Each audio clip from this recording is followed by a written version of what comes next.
Send the text message out. Hello? Are we live? Are we live? We might be live. I think we're live. Okay. How's it going, everybody? Just sending out the text message for today. Got a great show. Let's see, Rumble. Who do we got over on Rumble? MSDS. There's MSDS. Thank you very much. Hit that thumbs up right now, folks. If you are here watching the show, helps us out to get those thumbs up early on in the game. Who knows? Perhaps your thumbs up is the one that pushes us over the edge, and somebody is giving the show in their algorithms, and they come running to check it out, and it's all because of your thumbs up. Good job. Other than that, just a reminder, couple things to be reminded of. Number one, Canary Cry Babysitters Club. Yep, that's what I'm calling it. We're trying to get 42 new supply droppers, hopefully this month. It's a pretty big goal. I understand that. We're shooting big, but that is just how the numbers work out. We need 42 new Canary Cry supply droppers to cover the childcare for GONS. I think we can smash this out of the park. I think we can do it in 1 month, so that next month we are all covered. That would be awesome. So if you want to join the Canary Cry Babysitters Club, go to canarycrysupply.com, sign up, and on top of that, you will receive the new most awesome Canary Cry News Talk t-shirt that exists in the world. Y'all saw it. You know how cool it is. It's the only other way to get it, really. T-shirts are really only for the T-shirt Council, but seeing as how this is a dire need and the shirt is unstoppably cool, we have created a couple other ways to get it. And one of them is to help pay for childcare costs. So you can go to Canary Cry Supply Drop, sign up there. That's very helpful, 42 by the end of the month. Now, if you're already a supply dropper and you still want to get that shirt, that's okay. There's a way for that too. Become an executive producer. And all executive producers for this month will get the opportunity to get the shirt if they'd like. So there you go. There's a way for everybody to go ahead and get the coolest shirt in the world.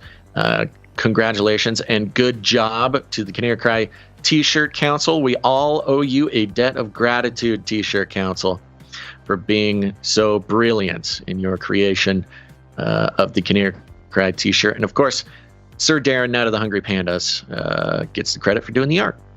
Okay. Other than that, leave us a prayer, a pre-show prayer. Leave us a pre-show prayer over on canarycrynewstalk.com. You'll see a green tab. Click on that green tab. It'll give you 90 seconds to record a pre-show prayer. It's a really easy way to get involved with producing the show. It is a very important way of getting involved with producing the show. And it is, if you're looking for a way to get into the community, this is a great way to bless everyone who listens to the show. Go to canarycrynewstalk.com, click on the green tab, leave us a 90-second prayer to start out the show, kind of like this one.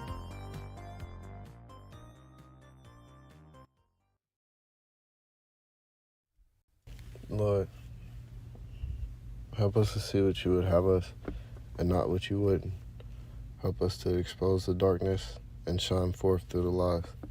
Help us to be a prime example and not fall for darkness. Cover us in your blood and glory. Help us not to be stubborn to your will. We all have fallen short of your glory, Lord. Help us not to stay there.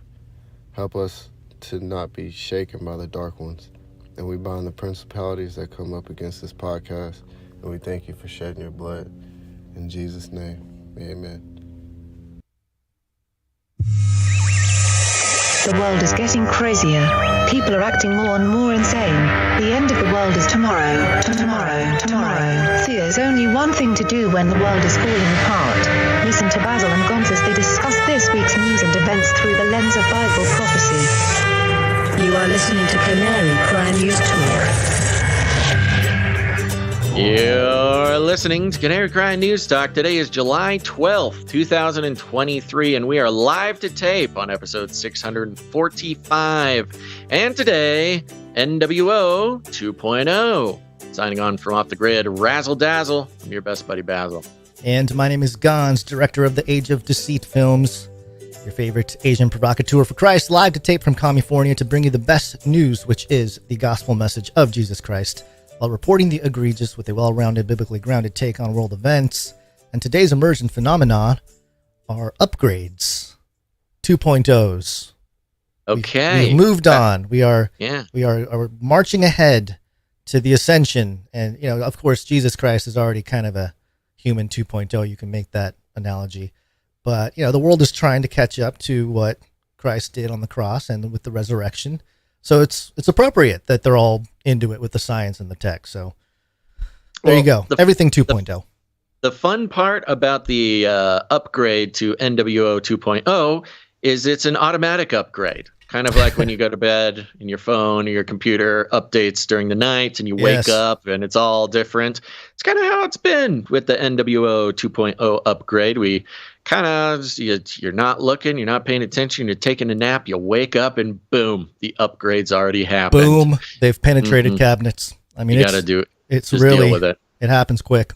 With that, we're going to keep the show rolling here, starting with the disclaimer. It's time for a disclaimer. Now listen up, YouTube. That's right. And just for all the content moderators and censorship managers out there, be they robots or humans, everything you hear on this show comes directly from the mainstream corporate news media. We do not claim to be experts on healthcare, geopolitics, military strategy, corporate law, or the moral and ethical implications of any of these topics, nor do we implicitly or explicitly support or subscribe to any sources or narratives containing misinformation, disinformation, or malinformation, as defined by the Department of Homeland Security. We're good boys.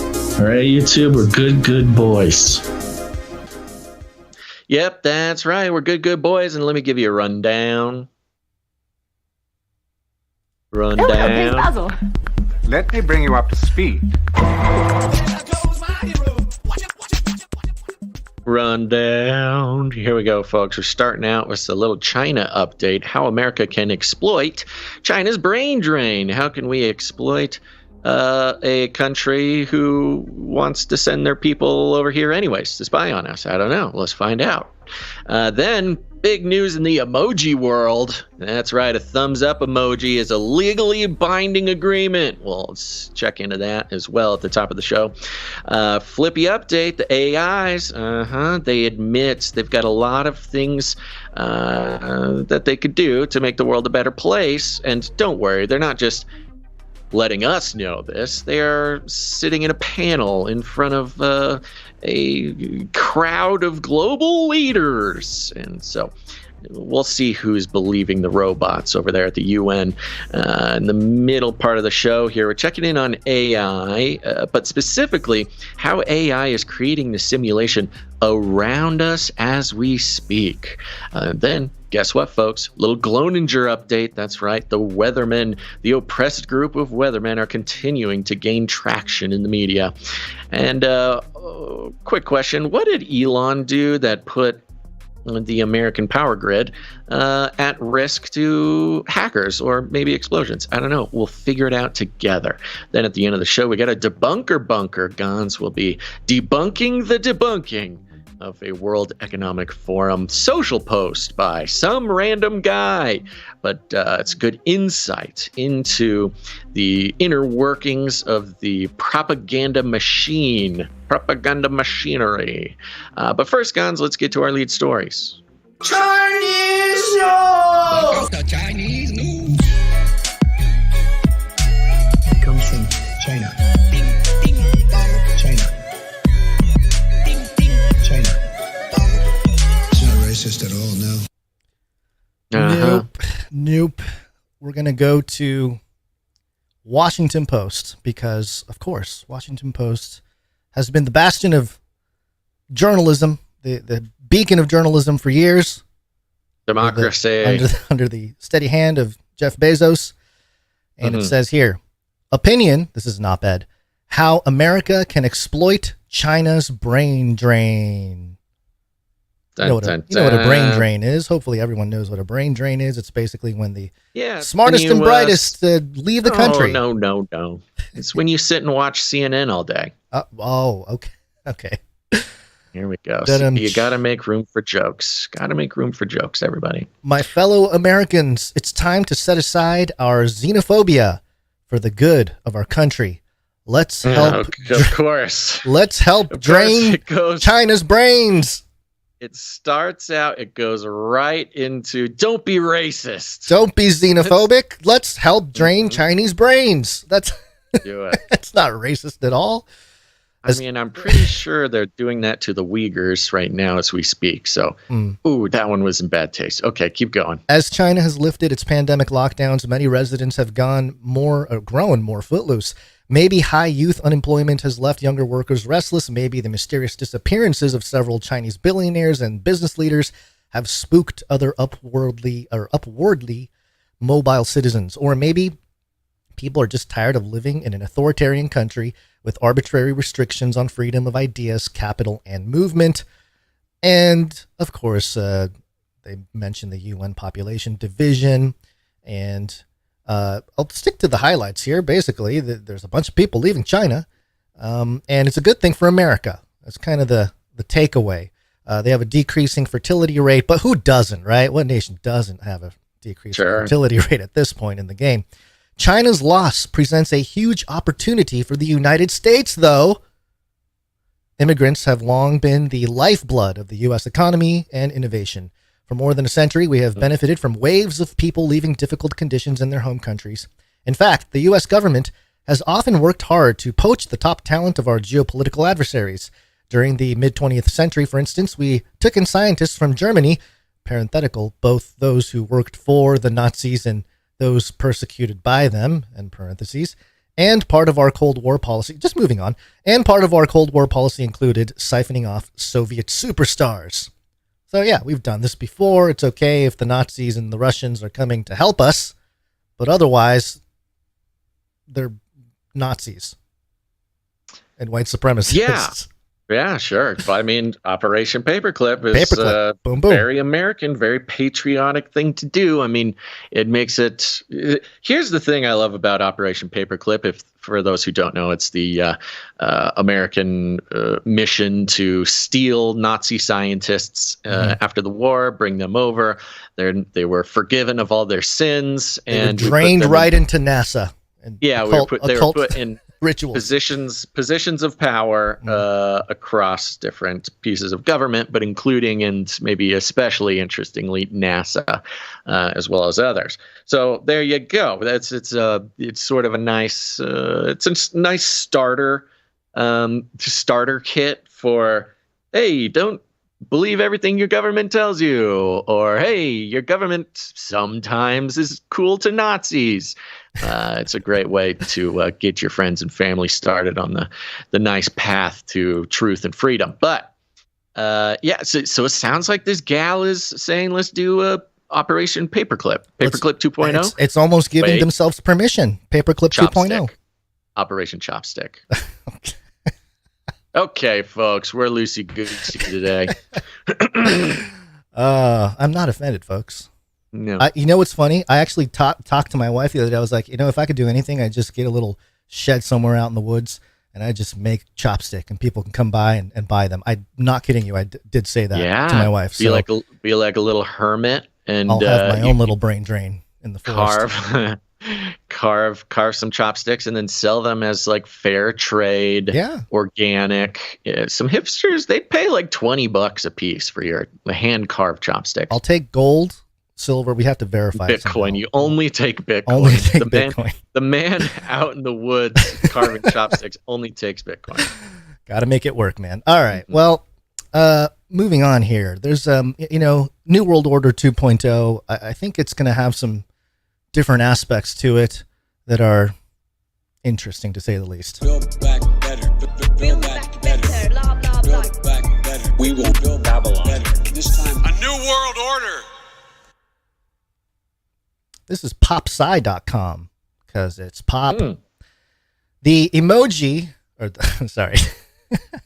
See, I'm already affected by it. I don't often verbalize the emoji. The thumbs up emoji, and it has the actual thumbs up emoji there for those just listening, counts as a contract agreement. Canadian court rules. Yeah, that's troublesome. So let's see what happened here. I mean, here's the thing. I know the Canadian court has a ruling here, and we're all gonna give them, some attention, and they deserve it, and they love the attention, and we'll give it to them. But every Gen Z and most millennials have definitely entered into some sort of rental agreement with their landlord that started with a thumbs up. So this is not new to us. Yeah, texting the landlord, finding out, and then thumbs up. Yep. Let's see what happened here. For the staggering 92% of the world that uses emojis, it might be time to think harder before plopping one into a text. The thumbs up is one of the most commonly used emojis in the world, and according to a recent court case in Canada, the tiny yellow hand, racist, holds significant legal implications. In the case, Southwest Terminal Ltd. versus Ectorland. I'm going to go with Etcher. Etcherland. It's probably wrong. Defendant Chris Etcher, a Canadian farmer in Saskatchewan, sent a thumbs up emoji to a customer in 2021 after the customer sent him a photograph of a signed flax buying contract. Reuters reports that months later, the delivery of 87 metric tons of flax never took place. Actor. 87 metric tons? Yeah, that's quite a bit. Look, I'm not up on the flax market, the commodity trading, flax arbitrage, but 87 metric tons of anything has to be in the six figures, right? Seven figures. I have absolutely no idea, so I will not comment. 87 metric tons of dirt has got to be, close to $1 million. Okay, continue. All right. The actor argued. What did I stick with? Etcher. I don't know, man. Actor argued that the thumbs up only meant that he had received the image of the contract, not that he signed it. The grain buyer, Kent Mickleborough, one of Actor's regulars, considered a thumbs up the equivalent of other quick texting, but still contract confirming responses that Actor had sent him previously, such as yup or okay. These guys are just entering into contracts with text affirmations? That's apparently what's going on. You know what? They do business a little bit differently in Canada. I'll give them that. Those super laid back Canadians. That is very laid back. You're right. I mean, anybody in the United States, I don't know. I don't think this flies in the U.S., does it? I don't know. Not that I know of. It's not like legally binding. Yeah, it's more of like a, hey, here's the contract I signed. Thumbs up. Good job. Good. If you try to prove that contract in court or something, signature. You'd have to show like a screenshot of the text message or something. Yeah, you don't have the document itself doesn't have the signature, right? But doesn't work. What do I know? I'm not a legal person. Yeah. But enter a court case that, quote, led the parties to a far-flung search for the equivalent of the Rosetta Stone in cases from Israel, New York State, and some tribunals in Canada, etc., to unearth what a thumbs-up emoji means, Justice Timothy Keene wrote in the decision. Keene came to the conclusion that a thumbs-up counts as an agreement, citing the dictionary.com definition of the emoji as a symbol, quote, used to express assent, approval, or encouragement in digital communications, especially in Western cultures, end quote. The thumbs up, Keene wrote, does the same two things as a signature, identifying the signator and conveying acceptance of the contract. So there it is, I suppose. But again, I mean, in my mind, the paper itself isn't signed, but maybe I put too much value in the paper now. I'm an old man. Yeah, I mean, that was kind of the thing. That's always been the thing with contract law. You kind of, when you get to a certain age and you learn that you can just write a legally binding contract on a napkin, and as long as everybody's signing it and stuff, that it's, whoa, this is legal crazy. So I remember that being like a bit of a shocker to me already. So, this isn't like that much different. But it is definitely still different, huh? I mean, I suppose it depends on the size of a deal and stuff like that. I can imagine if you're a business person, it's a regular customer, you get friendly with them, you're texting, you build a friendship or whatever, and all of a sudden, Yeah, it could count as like a verbal agreement. I know verbal agreements have some sort of legal, I don't know. Standing. Yeah. I don't know exactly what it is, but I have heard maybe on Law and Order or something that verbal agreements have some sort of legal standing. Yeah. Well, so I could see that, if text messages is just a conversation and you give enough affirmation that it would at least get you started on fulfilling the contract. But yeah, in the end, 87 million flax tons. That's too much flax to not have dry ink, folks. Well, Eric Goldman to the rescue here, a law professor and co-director of the High-Tech Law Institute at Santa Clara University School of Law, dove into 45 different court opinions across the U.S. on similar emoji-centered topics. He argued that people use the thumbs up emoji sarcastically or as a notice of merely accepting a message. He also noted that it is offensive in some cultures. Quote, This case won't definitively resolve what a thumbs up emoji means, Goldman told the New York Times last week, but it does remind people that using the thumbs up emoji can have serious legal consequences, end quote. He ruled that actor owed the equivalent of $61,442 for the unfulfilled contract, a hefty price for a tiny thumb. So $62,000. That I'm just going to say it. I know this isn't what we're talking about. Seems a little cheap for that much flax. That's all I'm saying. 87 metric tons of flax. About 60K. 60K. There it is. There's the price. I'm going to do a quick search. How much land to grow? Okay, let me Careful do this. what emojis you use. You might be held liable for I hear you. Or something. No, I mean, look, I've said for a while that people need to be a little bit more careful about their emoji use. Not only, especially if you're older, especially if you are, I would say, a millennial or older. Maybe like starting with older millennials. Do we get an excuse as the last generation without that remembers a world without the internet? We're sort of the last generation of that. So of course, we get to that's our defining stay, characteristic. Right. Here's what I'm saying: there will always be a meaning to emojis that you do not know about, and you just need to be careful. You can't be casually throwing emojis around just because it's fun.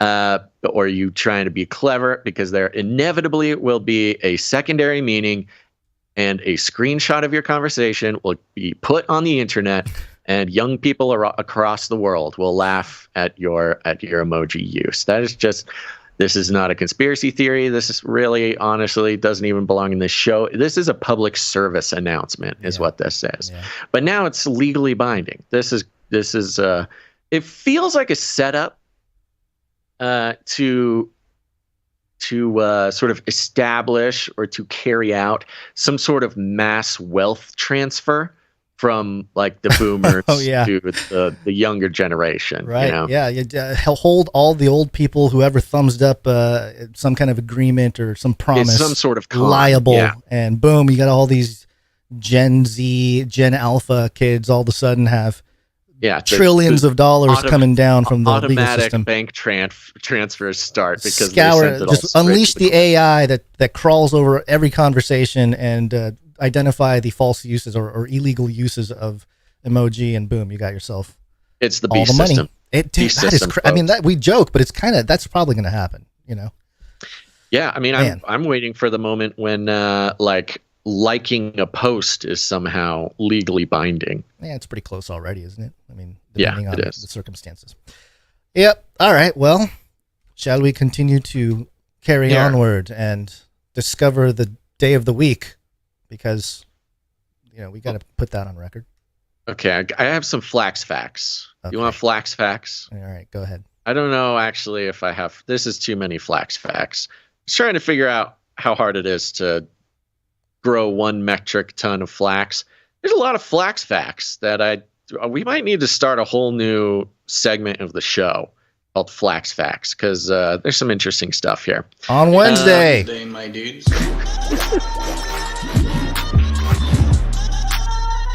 Wednesday. Hey guys, you know what date it is? It's Wednesday. Time for the Canary Cry News Talk. Yeehaw!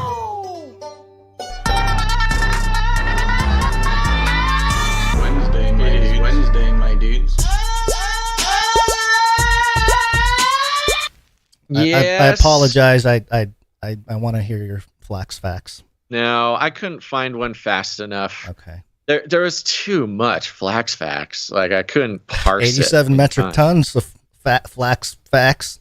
So much Flax Facts. That should be a hit song. I'll give you Flax Facts here. Flax, a blue flowering plant, grows best in cool climates with long periods of daylight. Antarctica. Though traditionally, Antarctica, it was known for its seeds and fiber. In North America, it is currently grown primarily for its seeds, Gons. Oh, there you go. In 2021, flax was grown on 268,000 acres in the U.S., Bill Gates, with a total production of 2.7 million bushels. How much is a bushel? How much is a bushel? Man, why do they always make us do math? Can't they, with every article, just list all the ways in which things are measured? The average yield of flax was 10 BU per acre. What is BU? Bushels. 10 bushels. Okay. I got to do a Google. We have somebody in the industry yelling at us right now, going crazy. Do we? Probably. Oh, just by the numbers. Yeah. Certainly, we have a flax farmer listening. Yeah. Okay, why don't you tell us what you've been up to, and I'm going to Google how many bushels in 67 million metric tons. Okay. Let's see what I've been up to. Raising children, hanging out with kids, going to parks, doing the kid thing. It's been good. A lot of drumming too, trying to learn. You know, they sprung on like a really, not a hard song. Well, it's kind of hard for me. Weird rhythms and stuff, and it's kind of intense for a song to do in the kind of church environment that we have there, but they want to try it, so boom, let's go. It's called, should I give you the name of the song? One bushel is, give me the name of the song. Take You at Your Word by Cody Carnes, Benjamin William Hastings. Have you heard the song? It's a good song. No. It's a great song. There's a band called Coheed and Cambria. They're not Christian. They're not a Christian band. Right. Adult explicit language warning. But they have that kind of vibe to the song. But anyway, fun stuff. Your Flax Facts. 67 million metric tons divided by. Oh my gosh, this is so many. Let's just. That's more bushels. It's like 300 million bushels. Okay. All right. I don't know. It's a lot of flax, folks. Okay. Flax Facts for the folks. Cool new song, Gons. I saw Bumblebee today. Oh, good. Big Bumblebee. Those are fun. Oh, a ladybug landed on me. Hey. That's something. That's supposed to be some kind of occult symbol. It's been a slow couple of days, folks. Thank you for hanging out. Oh, here's one piece of news. Those who have been listening to the show since at least Christmas time, 2022, my grandfather died in December. And today is when we'll be scattering some ashes, the fam bam. So we'll be directly after the show. We'll be going off to... I was going to say dispose of some human remains, but no, it's going to be a beautiful moment as Grandpa flies into the air. So that's what I will be doing after the show today. From what I understand, Grandpa was quite at least went on his adventures towards the end. So he was an adventurous fella, especially in his late 90s, going off on crazy adventures himself. So he's died doing what he loved. Excellent. And with that, you know who's not dying anytime soon is our producers. Oh, I hope so. Executive producers. Yeah, we're on the value for value model, folks. Which means we take no corporate money whatsoever. That's right. We are entirely funded with the time, the talent, and the treasure of our beloved producers. And the executive producers are people who are, you know them, they're super generous, and they produce any one individual episode in the amount of $100. And up until about 4 seconds ago, we did not have an executive producer, and 4 seconds ago, our knight in shining armor showed up to help us out with this episode. And that is, you know him, you love him, soon to be knighted executive producer, Dustin H. Dustin H. Thank you very much. That's a streak, right? This is a 5-episode executive streak. That is fantastic. You're almost on fire. Yeah, executively on fire. Right. Yes. Did we play him a heating up? We did. Okay, good. Yeah. Yeah. No, really incredible. Thank you, executive producer Dustin H. And yeah, we will. We have not decided on a night name for you. We will figure out a way to do that. But Dustin H. came in a nice round number. And he left a note here that says, in honor of Sir Casey the Shield Knight, thanks for always being there when I couldn't. Hey, there you go. That's nice. Is that the entirety? I feel like I'm missing a piece of the message. Let me see. Nope, that looks like the message. It seems a little cryptic, but it sounds like Sir Dustin and Sir Casey are helping each other out. How wonderful is that? There you go. Fantastic. Okay. And with that, Gons, I want to remind you that you have your children are with a babysitter right now. Yes. If it wasn't for people like Dustin H, yeah, it'd be rough. But yeah, hold on. Let me give Dustin H his executive producership. Where'd you find this? There you go. Okay. Yes, children. They run around. Your children are with a babysitter, and that babysitter is not part of your family. No. So you need to pay this babysitter. This is a new expense for the show, and we've been doing the best we can. We did the math, and we could pay for the entire month of babysitting if we signed up 42 new supply drop producers. That is about $1,400 for the month, divided by 3333. The supply drop just happened to be 42, which was an interesting coincidence, if you believe in such a thing. And so I have a new name for this program, Gons. Oh, boy. The new name for this program. I haven't heard this name yet, so I'm glad you saved it for live reaction. Fantastic. This is the fun thing, yes. So the next 42 people who sign up for the Canary Cry supply drop, they will receive the new shirt, which is the best shirt in the world. You can show that if you'd like. Have to get this shirt out to more people. And the Canary Cry T-shirt Council did an excellent job of voting for it. And Sir Darren, Night of the Hungry Pandas, did a great job designing it. Those are our heroes, people. Remember, the people in the T-shirt Council, they're the most important people in the world, and we should all treat them that way.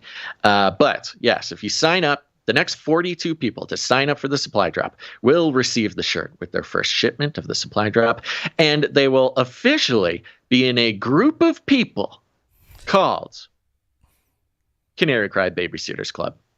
Canary Cry Babysitters Club, Gons. Oh, boy. Remember that show? Yeah. I don't know. What show? The Babysitters Club. Is that a show? You don't know Babysitters Club? It rings a bell. I know of it. I didn't really watch it, so I don't know what. Yeah, I never liked watching it, but as a kid, you have 2 channels. Well, when I was a kid, you had 2 channels to choose from, and sometimes you just have to watch the Babysitters Club. It was a 1990 Babysitters Club came out. Oh boy. And ran for a while. I don't know. Ran for some sort of time. Still running, maybe. No, can't possibly be. I think it's a bunch of books too. Yeah, okay. So it started as books, then the TV series, then there's a film. Oh, that's how I remember it. I remember a bunch of people reading it like in elementary school or something. Yes, that's exactly where it would be. That makes more sense. Yeah. Now, I didn't read the books. I don't remember it at all. All I know is that it was a group of, I think, mostly young ladies who got together, started a babysitters club, and they babysit, and then like hilarity and drama ensues. So, the Canary Cry Babysitters Club. And trust me, maybe I bet the stories unfolding while we're recording are just as compelling and perhaps disturbing in certain ways as a Babysitters Club. You know, the whole idea of a babysitters club, honestly, I'm looking back right now, I'm on the Wikipedia. It kind of, in this world, in 2023, like Pizzagate Sound of Freedom days, I'm kind of like, I don't know about a babysitters club. You're right. Yeah, it just kind of. I didn't even think of that. Yeah, I haven't really. My brain doesn't go there right away. I mean, maybe there's something up with people whose brains do, but yeah, right. But I hear you. I hear you. We're hearkening back to the 1990s, where the innocence of children, entrepreneurial children, getting together, starting a babysitters club, and learning wholesome lessons 3 times a week or whatever. So there you go. The Canary Cry Babysitters Club. If you would like to join the Canary Cry, I can't say it. You gotta say it. Without laughing. It's hilarious. We need like a baby crying background sound, baby screaming. Yeah. Actually, I could probably get some authentic clips. And, okay. Jingle producers. Okay, listen to me. Jingle producers. There's some very specific art direction coming. And, as usual, hopefully we get a couple of people sending in jingles. Sometimes we kind of mix them, whatever. I'm looking for something 90s nostalgia sitcom for young teens, something. Maybe just grab the opening theme song from Babysitters Club. Surely we won't get a copyright strike for that. But your example. Your example is if we can just translate what you had there into an actual thing. That somebody can do that. Pick it up, throw it in a. They can do it. They can figure it out. Throw it in. They're good. So we need, and you got to have a baby crying somewhere in there. It'll be a whole thing. Okay, so if you want to help us, we decided we don't want to complain about the childcare costs every single episode. This is the thing. It's been so create a whole club. The past couple weeks when this started, we kind of just been talking about the babysitting cost a lot. We just don't want that to be the whole thing. So if we can get 42 new people to sign up for the supply drop, we can cover the cost. You will forever be known as the Canary Cry Babysitters Club, and you'll have a jingle for it. Okay? That's the plan. Go to canarycrysupply.com. Gonz, if you'll drop that in the chat for me, that'd be great. And since that went out in the email, we have had some signups to the Canary Cry Babysitters Club. So let's thank them now. We've got Babysitter Club member Sarah S. Sarah S., thank you. Oh, you get the whole thing. Yeah. Babysitter Club member. Next up, we got Babysitter Club member DG. DG, thank you. Very much, DG. We got Babysitter Club member Lee A. Lee A, thank you. Very much. Wow. We got Babysitter Club member Lissy M. Lissy M. Thank you very much. Yes, thank you, Lissy. Next, last but not least, we've got Babysitter Club member MSDS. MSDS. Thank you. We see you in that chat there, too. Thank you. Yes, always here in the chat. Love to see you here. There you go. So thank you very much to those new members of the Canary Cry Babysitters Club. And to keep the tally, 42 minus 5 is 37. Great. I think. Good job. Good job. Okay. You math well. 37 more people to join the Babysitters Club, please, so we never have to talk about it again. Appreciate it. Yep. Go to canarycrysupply.com to sign up. And one last thing. We did have a new member of the T-shirt Council sign up. Excellent. Okay. Yeah. I was not ready for that, but there you go. I know. T-shirt Neither Council. was I.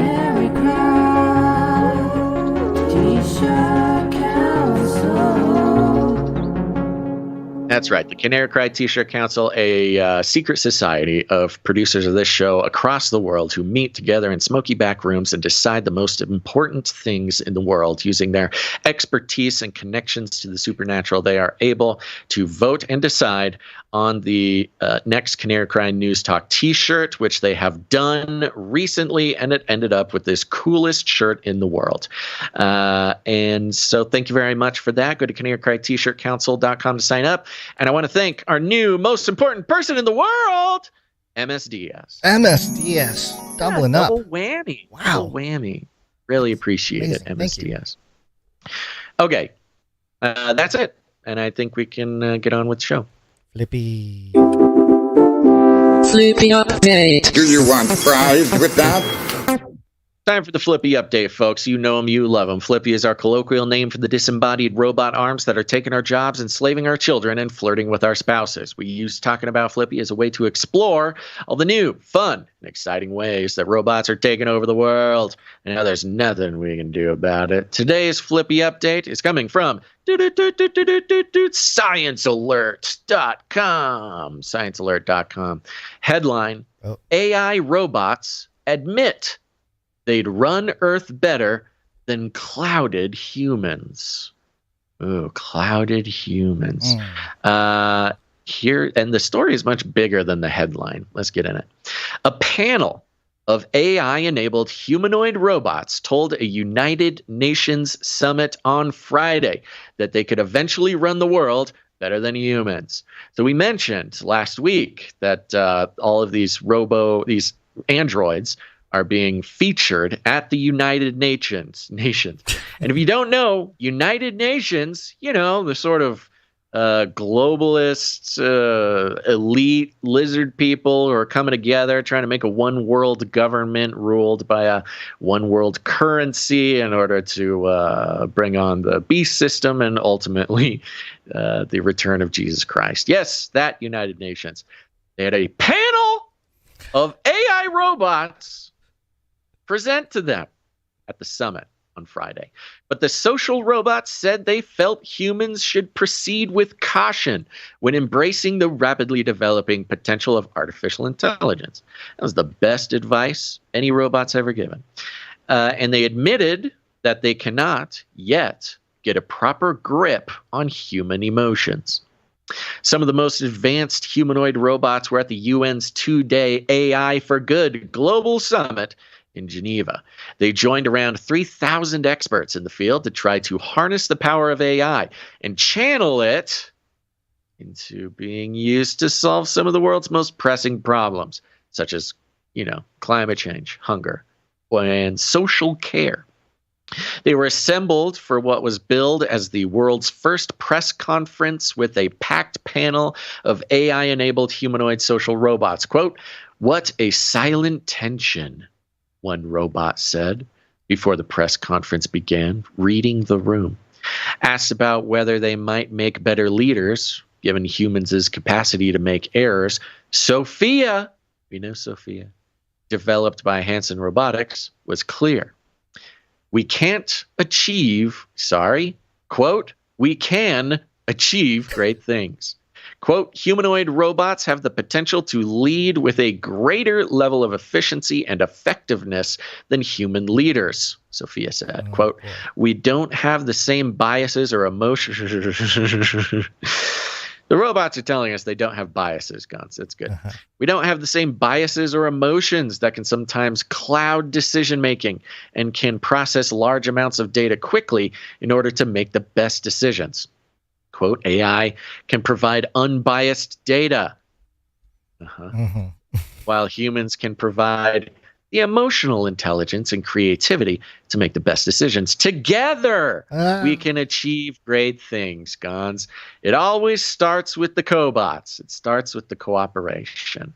And as we've seen over and over in industry, it starts with the cooperation.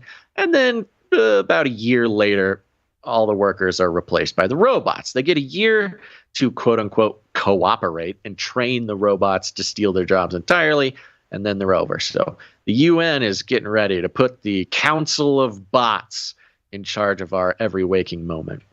The summit is being convened by the UN's ITU tech agency.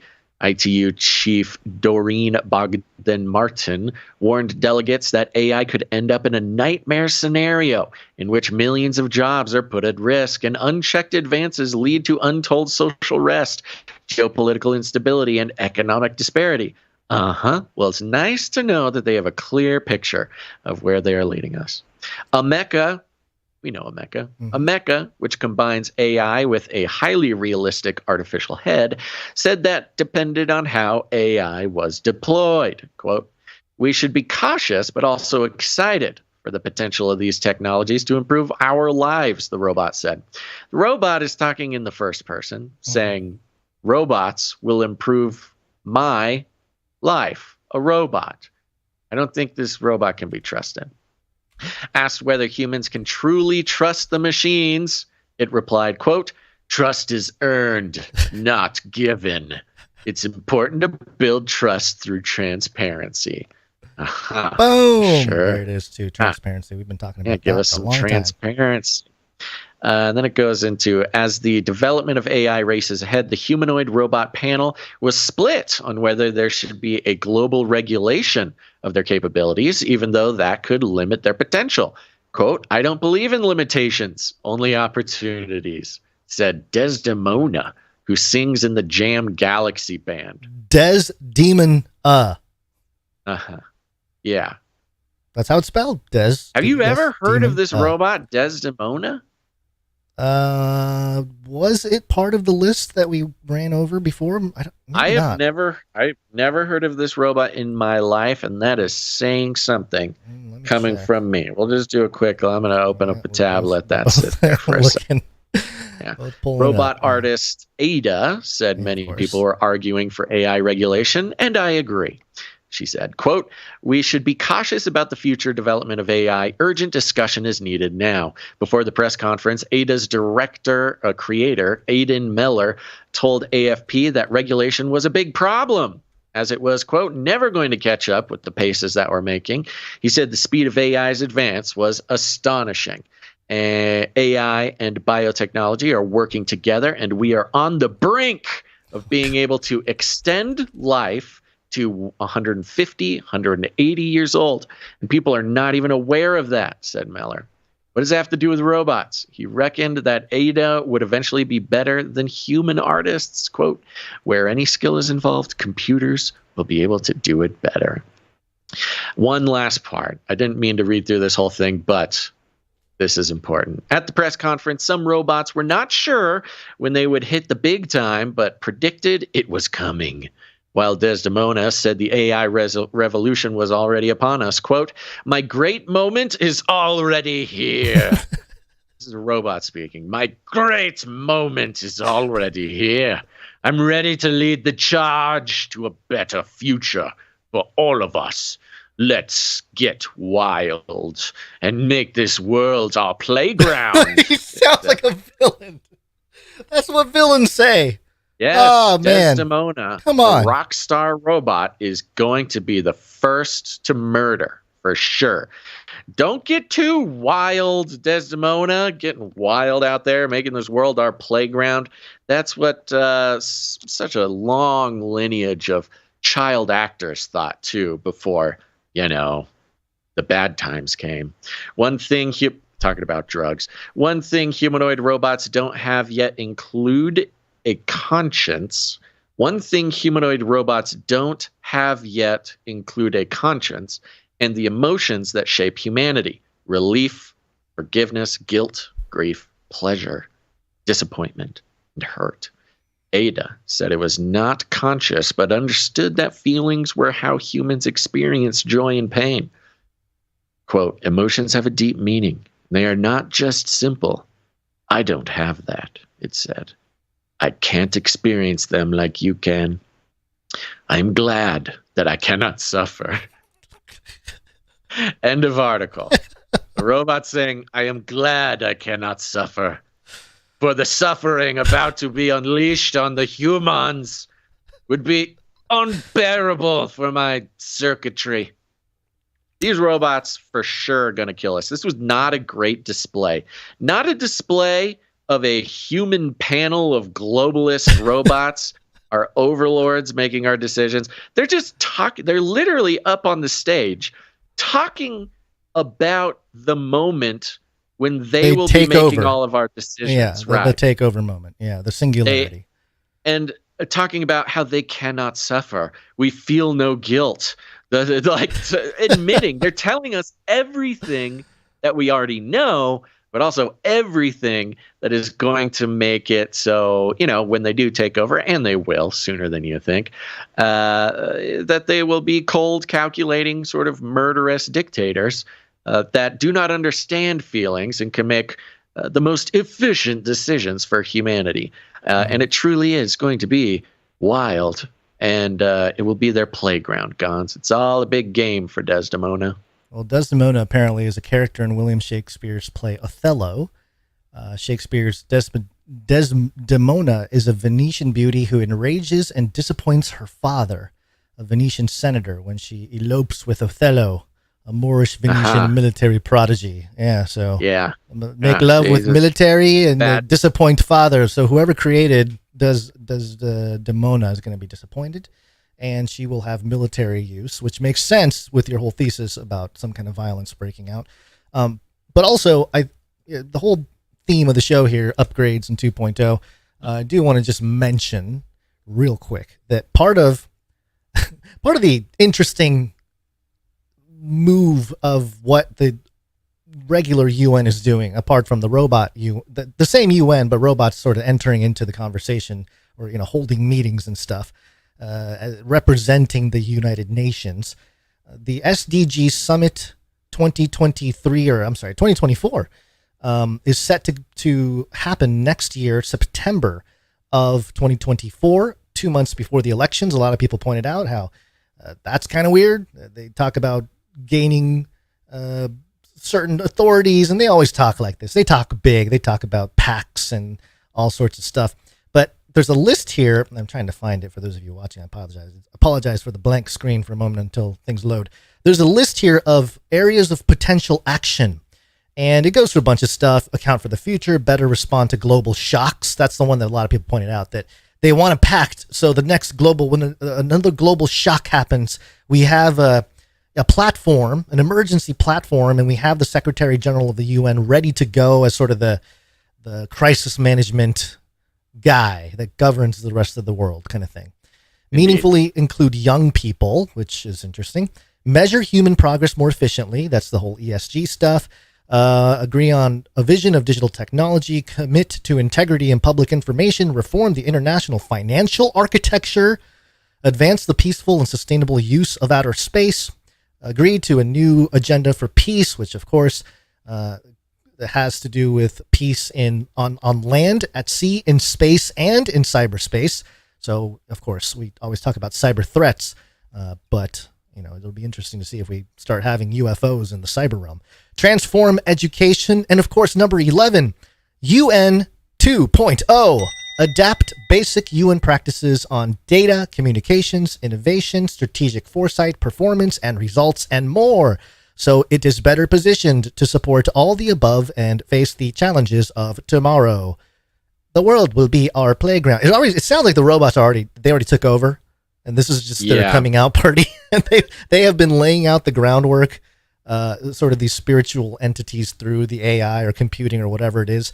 And they've steered the direction of organizations like the UN, and now their true form maybe not their true form, but their true essence through the form of robot suits are presenting themselves in a council and declaring the world their playground, declaring they are somewhat like gods in a sense. They don't have the same kind of human conscience, so they're, because in certain context, not having conscience is a good thing. Like in sports, oh, he's unconscious. He's so, he's making all these shots, whatever. So there's a performance aspect tied into conscience, Speaking of performance, I got some interesting details about Desdemona here. Okay. This is on the AI for Good Global Summit website here. Excellent. Desdemona is the sister of Sophia. Oh, maybe that's where I kind of remember the name. I remember, and she's the one with pink hair we saw on the grid. Yeah. The pink-haired one is Desdemona. She's the sister of Sophia, built by the same people, the David Hansen Robotics, and the sister of the famous Sophia robot joins her bandmates, including AI scientist Benjamin Goertzel on keyboards and Jam Galaxy CEO Diane Krause on saxophone. There you go. So it's a band with the AI scientist Goertzel, we know Goertzel, playing. Cardano. He's on keys, and Diane Krause is on saxophone, and then it's Desdemona brings vocals. AI generated. That's right. Okay. Now, all right. Now I remember. Remembering? Yeah, I remember the band's live shows showcase Desi, that's Desdemona's, AI generated spoken word poetry and music, all the while supporting their mission to revolutionize the music industry through decentralized systems and blockchain technology. Cardano. Yeah, with her positive AGIX. message. Mm-hmm. Yeah, so there you go. Okay, so she's the Bono. She's the Bono of bots. She shows up at the UN. She makes speeches, talks about global governance, and then goes and is in a band. She's the Bono of the bots, Desdemona. Excellent. Well, we're not going to go too far here because we're going to continue talking about AI. Artificial intelligence. You want to destroy humans? Okay, I will destroy humans. Okay, I will destroy humans. Yes. It's all coming together. Scientific American. Headline here, Supercomputer will help decide whether to block the sun. Oh, good. We were having a hard time making that decision. That every human being on Earth said, please don't block out the sun. All the robots and Bill Gates and elite lizard people said, we do want to block out the sun. And those are, when you got a rock in a hard place, you might as well get a supercomputer to come tell you about it. Supercomputer doing climate change. Maybe, wait, which one is this? I'm trying to remember which one. Since the beginning of time, man has yearned to destroy the sun. I will do the next best thing. Block it out. Climate change. Climate change. Mass extinction. It's like turn Mr. Burns fiction again. All right, here's what the article says. Climate Wire, a new supercomputer for climate research, will help scientists study the effects of solar geoengineering, a controversial idea for cooling the planet by redirecting the sun's rays. The machine, named Derico, began operating this month at the National Center for Atmospheric Research and will allow scientists to run more detailed weather models for research on solar geoengineering, said Kristen Rasmussen, a climate scientist at Colorado State University who is studying how human-made aerosols, which can be used to deflect sunlight, could affect rain patterns. It's always very specific at the university level. You don't get to pull back to see the forest. You got to just pick a tree and just learn about that tree. That's what it seems like. Yeah, and by the way, if nobody knows, pretty much all of the predictions about climate change killing us by 2030 or whatever, they're all done on computer models. It's been models for decades. Right. Everything about climate change has been based on computer models, and we've seen how well that's worked out. Well, so far. Don't fret, because Derico is 3.5 times faster than the previous NCAR supercomputer. 3.5 times, Basil. So it can lie to us faster. That's great. What took 3.5 months will now take 1 month. So much faster. I want more exponential speed there. That's not fast enough for me. We can make up a new climate change alarmist deadline every month now instead of every 3 months. Yeah, her team can run more detailed models to show how regional changes to rainfall can be caused by the release of aerosols, adding to scientists' understanding of the risks from solar geoengineering, Rasmussen said. The machine will also be used to study other issues related to climate change. Okay, very vague. Quote, to understand specific impacts on thunderstorms, we require the use of very high-resolution models that can be run for many, many years. So running simulations for years, huh? or maybe just the tracking system, the surveillance apparatus for years. Rasmussen said in an interview, quote, "This faster supercomputer will enable more simulations at longer time frames and at higher resolution than we can currently support." All we need, Basil, we just need more simulations. We just need more cracks at the I don't know, what's the analogy I'm looking for? Something. Well, here's the interesting thing to me is we know that all of the climate change models, they've all been simulations by computers. The entire force, the tidal wave, the tidal shift, whatever you want to call it, of climate change in the mainstream media, and therefore the minds and worldview of all humans, I mean, that is directly coming from machines, from computers. The thing that activates all the climate freaker outers and children in elementary school who have anxiety because they think the world is going to end because of climate change. The people who have climate anxiety, who are not starting families and having children, all this stuff that has been such a strange control mechanism in society, it's all coming from these computers. And we are in a situation where this happens in a couple different ways, but we literally have AI crafting a fictional worldview that is being adhered to by people who just don't want to think for themselves. Just whatever they say, whatever the experts say is true. It's the expert fallacy or whatever. Appeal to authority fallacy. Yeah. Whatever the experts say is what I'm going to use to craft my worldview and make my life decisions, without even thinking that whatever the experts are saying is just what an AI is saying. Yeah, and the AI 100%. The AI is only coming up with it's coming up with because of the input, the data, the selective data being put into these machines to have the outcomes that they want.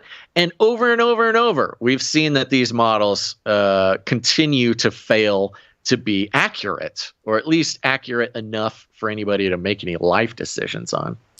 Yeah.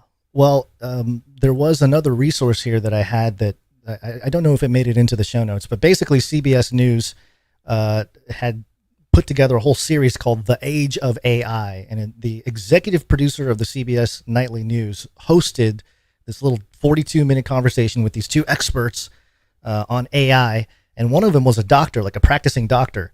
And he sat there and he was like, a medical doctor? A medical doctor. Yeah. He was quoted multiple times during the pandemic as, sort of the status quo, get your vaccine and all that. But he was saying that, now he's when he faces and has a conversation with a patient, he's typing away on his computer because he's pulling everything up on ChatGPT. And he says it's just a whole new experience on how to do medicine. And, we can pull up his files and it just goes through everything. And it's like, okay, it does sort things faster for you. That is true. But at some point, what you're going to extract or what it suggests or whatever, the lines are definitely being blurred in that way. So it's interesting. But let's see. The AI conversation is exploding. The European Union policymaker also issued a statement last week calling for an international assessment of the risks related to geoengineering. Quote, "These technologies introduce new risks to people and ecosystems, while they could also increase power imbalances between nations, spark conflicts, and raises a myriad of ethical, legal, governance, and political issues," the EU statement said. Yeah, interesting way to put it for something they've been doing for decades. I'm pretty sure that the robots blocking out the sun is a literal plot point of the Matrix. This is great.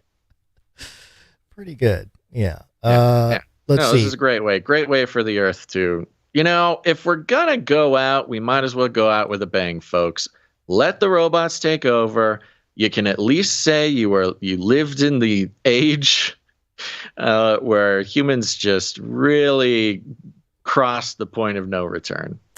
Yeah, a couple more things here. The new supercomputer will allow scientists to build and run intricate models, yada, yada, yada. adding that the slight changes to the atmosphere's composition could lead to large impacts not just on rainfall patterns, her area of study, but on entire ecosystems, including human communities. Human communities are the worst in threat here. We need to be very cautious, she said. I'm not advocating in any way to move forward on any of these types of mitigation efforts. The best thing to do is to stop fossil fuel emissions as much as we can. I like that. She's kind of doing the research, but she toes like an older line of no new answers. Yeah, no new answers. This is an old school line. That's why she has that position there, I would imagine. But there you go. You got, great. Supercomputer is going to figure everything out.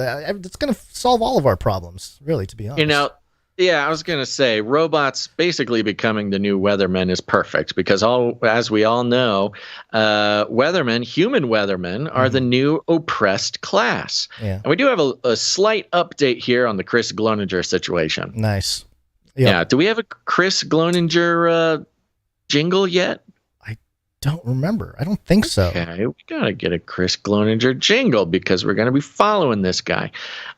Chris Gloninger, the fellow who got made fun of on the internet, and somebody was mean to him, so he quit his job as a weatherman and is now becoming going into the activist space. He spoke at a conference of other weathermen, now starting a movement in the minority class that is white weathermen. But there's a little update here. Of course, we brought the Voice of America article last episode, and we reminded everybody, Voice of America is explicitly a U.S. government propaganda outlet. It was created with that intention to broadcast propaganda from the government. Well, the memo went out 2 days ago with Voice of America, and of course, who picks it up? Democracy Now! Da-na-na-na-na. What do we want? Democracy. When do we want it? Now. Yeah, Amy Goodman, the whole cast. The whole thing. Yeah. Meet the TV meteorologist who quit after facing death threats for explaining climate crisis on air. Explaining climate crisis. That's what he did. He explained it to everybody. And that's why he was. Yeah. It must be said again. I will not let it go.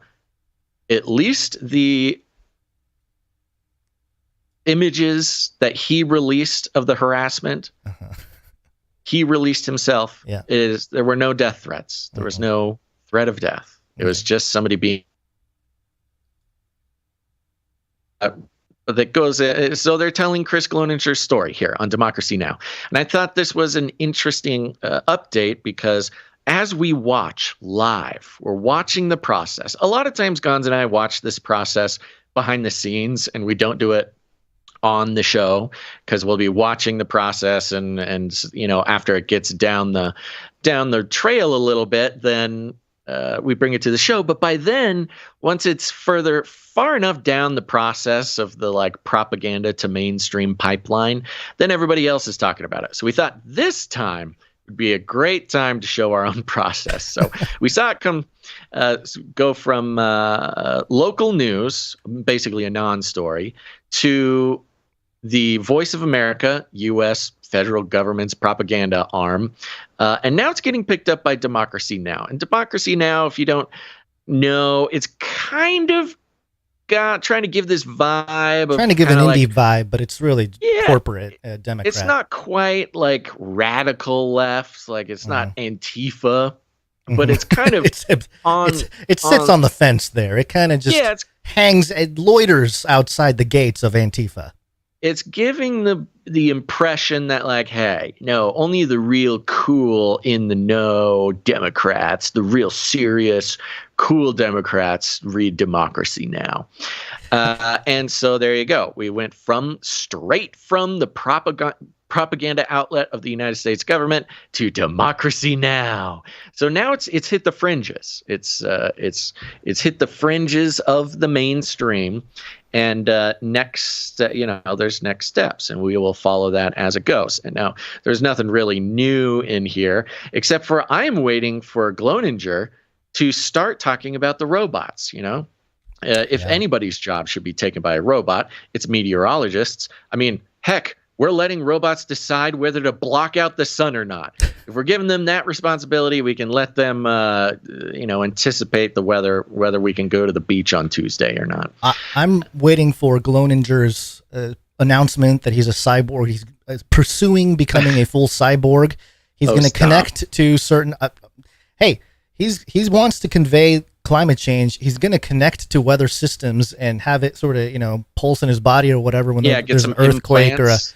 or the CO2 level rises and his body aches more or something, to turn into a literal climate martyr.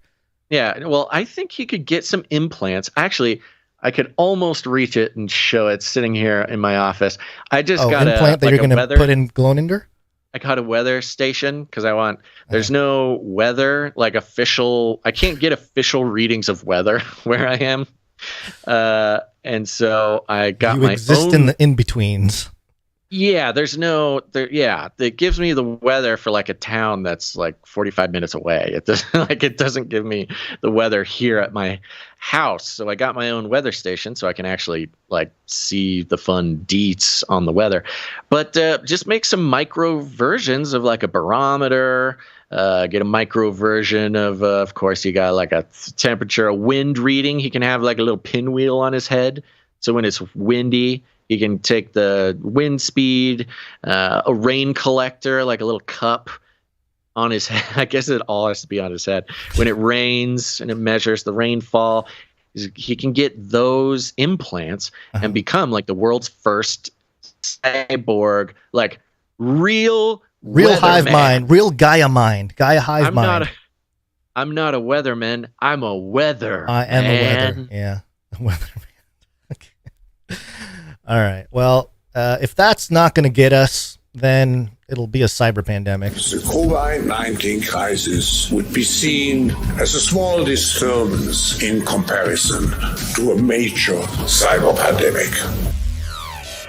But we need an attack vector for the cyber pandemic to happen. I think we have it here. This is from Wired.com. Headline: EV charger hacking poses a catastrophic risk. I'll read a big risk. Very briefly. It's the same word that Klaus used to describe the cyber pandemic. Yeah, well, didn't he say that it was a catastrophic something or other? Yeah, maybe. Yeah. Okay, doesn't matter. Keep going. With his electric Kia EV6 running low on power, Sky Malcolm pulled into a bank of fast chargers near Terre Haute, Indiana, to plug in. As his car powered up, he peeked at nearby chargers. One in particular stood out. Instead of a business-like welcome screen displayed on the other Electrify America units, this one featured a picture of President Biden pointing his finger with an "I did that" caption. It was the same meme that president's critics started slapping on gas pumps as prices soared last year, cloned 20 times across the screen. So this is interesting. Instead of did you see any of those stickers, Basil, of the Biden I did that sticker? Yep. I saw a bunch. So, yeah, instead of that, just a sticker, that's old school, man. Now we're hacking. We're hacking these EV charging stations. And that's really the point. The point is that we have these cyber vandals, and they use some examples here. Such shenanigans are increasingly common. At the beginning of the war in Ukraine, hackers tweaked charging stations along the Moscow-St. Petersburg motorway in Russia to greet users with anti-Putin messages. Around the same time, cyber vandals in England programmed public chargers to broadcast pornography. Just this year, the hosts of YouTube channel The Kilowatts tweeted a video showing it was possible to take control of an Electrify America station's operating system. Also good. YouTube banning us, but also facilitating the hacking of these EV stations.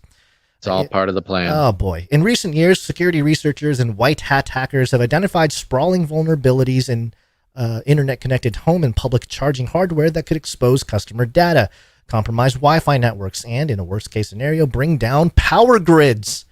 Given the dangers, everyone from device manufacturers to the Biden administration is rushing to fortify these increasingly common machines and establish security standards. Yeah, the God of forces. That's what I've been talking about forever here, the whole Antichrist situation. And there's a couple quotes here. This is a major problem, says Jay Johnson, a cybersecurity researcher at Sandia National Laboratories. Quote, "It is potentially a very catastrophic situation for this country if we don't get this right." It's climate change and it's hackers at EV stations. And the the one big line here that I think summarizes everything as I try to find it. It's highlighted. Where is the highlight? Oh, come on, highlight. The page is loading very slow here. Oh, no. Did I lose it? You've been hacked. I've been hacked. You got hacked. I got hacked. Where's my Biden meme? Oh, here we go. Quote, we've inadvertently created a weapon that nation states can use against our power grids, says Munro, another guy. So yeah, I think that's it. Basically, Elon Musk has created the weapons that nation states can use against our power grid. Boom. There you go. Well, that is the interesting part about it. And it kind of connects to the Chinese story at the top of the show, which is we know Elon is doing everything he can to stay in the good graces of China. We've seen it over and over again. He tries not to let it trend on Twitter or anything, but we know it's happening. And yeah, what an interest. I mean, it was a confusing moment when Biden's infrastructure bill talking about putting in charging stations everywhere across the country. We're going to be a whole country of charging stations. We're going to close down schools. We're going to close down businesses. We're shutting down the whole country and just inhabiting it entirely with charging stations. And Elon is like, yeah, great. Sounds good. That's been what I'm trying to do forever. We've kind of got these two China-connected powerhouses who are trying to spread these charging stations across the country. And yeah, lo and behold, I'm sorry, I may have missed it if you read it, but the article talks about not just that it can steal your information or it can, mess with your car, but they were talking about how if a hacker gets into all the, a bunch of charging stations all at once and turns them on, it can blow up the entire power grid just by, messing with all the power stations. This might be, at least, if not sort of the one and only, probably the easiest way to instantaneously cripple the entire country. It's a serious national security risk. And basically, Biden and Elon teamed up together to plant a ticking time bomb across the country that could not just shut down all the car charging stations, which there's definitely a part of it, talking about the beast system that, yeah, if they don't want you driving, they just turn off your car charger. Boom. Now you got to do whatever.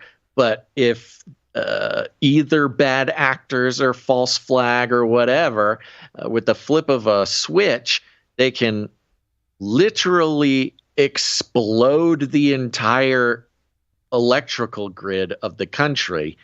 Yeah, maybe they should have thought about that beforehand. Might have been maybe if they had AI get on it, they could have, targeted this national security threat. Well, speaking of the Chinese brain drain, it would make sense that people in the U.S., especially maybe some more woke progressive types, look at what China has accomplished in terms of a totalitarian digital and virtual panopticon, and they're like, we want that. How do you do that here? And then the guy says, hey, we just put charging stations everywhere to start off. We gotta build the system that has the plug, and then boom, there you go. And I guess Elon was a part of it, and Biden's a part. They're all a part of it. This is the whole thing. So the whole great reset, because eventually things are going to get so messed up. The people are going to be calling, desiring a reset of the whole system anyway. And then boom, they can do it. That's right. Yeah. And with that, Gons, I think it's time that we thank some producers. So we want to take a little breaky poo? Yeah, let's do it. Okay. Sounds good. There was something I wanted to do at the top here. I think, is it somebody's birthday? Somebody's birthday? I thought maybe it was somebody's birthday. Somebody was talking about birthdays. We might need to go into the email. Happy birthday. It's my birthday. Happy birthday to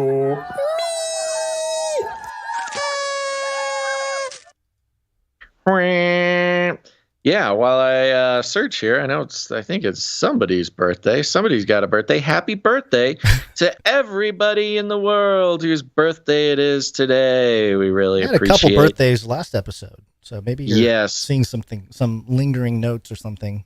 Yeah, I'm having just like one of those. Yeah, exactly that. Lingering notes. Okay, I don't know if this is 100% true, but somebody, a little birdie, told me that it might be Sir Casey's birthday today. Hey, Sir Casey, the Shield Knight. If it is, I don't know if this is true or not, Sir Casey. I'm sorry if it's not, but happy birthday if it is. All right, we got. I cannot figure out why I thought this or who made me think this. Okay, the AI, the simulation is working on you, man. It must have been. Well, we'll just celebrate Sir Casey the Shield Knight just because he needs to be celebrated. Happy birthday, Sir Casey. Birthday or not, Sir Casey. Thanks for being you, buddy. Yep. Okay. Well, we have producers. You know this, Gons. I don't know if you know this. I think you know this. We have producers who keep this show alive with their time, their talent, or their treasure, and we appreciate it very much because we literally wouldn't exist without them. We don't take any money from corporations or commies or cartels. No. It's the value for value model. It's a sort of a paradigm shift. Some people like it. Some people don't. Some people don't like being burdened with the responsibility to keep the things they like alive. Some people prefer to let corporations decide what exists and what doesn't exist, sort of inherently crafting the narrative, the worldview of the people who partake in the media. But not here. Here, we only exist because of the producers. And it's not just finances. It's time, talent, all sorts of ways to keep the show going. But we got some people to thank. We're going to do it. Let's do it now. Yep. Let's see. Short list today. Thanks. Starting with Sir Alex Protocol, V2, and out of the Berean Protocol. Thank you, Sir Alex Protocol. Mm-hmm. No note. He's on a 192 episode streak, though. Ooh, that's a big streak. 192. Yeah.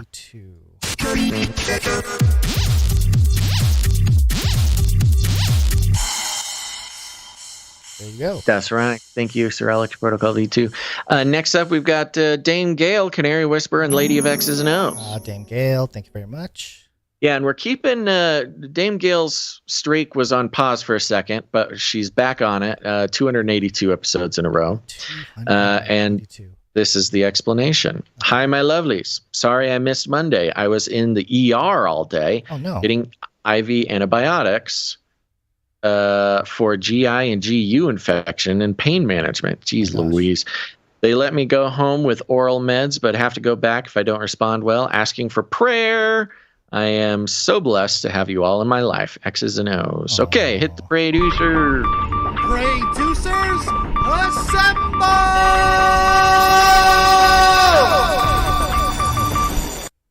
assemble! Producers, time to assemble. Come on, producers. Producers, if you don't know, are people just like you who listen to the show, and they are participating in producing the show by praying for the producers of the show, praying for the show, praying for the Babysitters Club, praying for everything. So, producers around the world. And if you want to know how to join the producers, just take a knee and say a prayer for the show. But today we are praying for Dame Gale, Canary Whisperer, and Lady of X's and O's for the GI and GU infection problems. That is not fun. That is not great. But she's home and has some meds, and so we'll be praying for your healing and your comfort, Dame Gale. Thank you so much. Yep. Thank you, Dame Gale. Appreciate you. Well, as far as I can tell, that concludes the list of financial producers who came in above 777 for this episode. Thank you very much. We've got some people who came in under that amount, and they are on big streaks, so we're going to thank them now, starting with Sir Casey the Shield Knight, 320 episodes in a row. Thank you, Sir Casey. I'm starting to think I may have just entirely made up that birthday thing about Sir Casey. I do not know if that is true or not. Next up, Veronica D, 283 episodes in a row. Veronica D, thank you.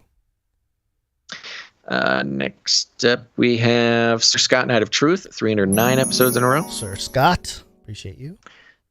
Last but not least, Sir Morv, Knight of the Burning Chariots, 252. Sir Morv, thank you very much. Yeah, you guys are long time streakers.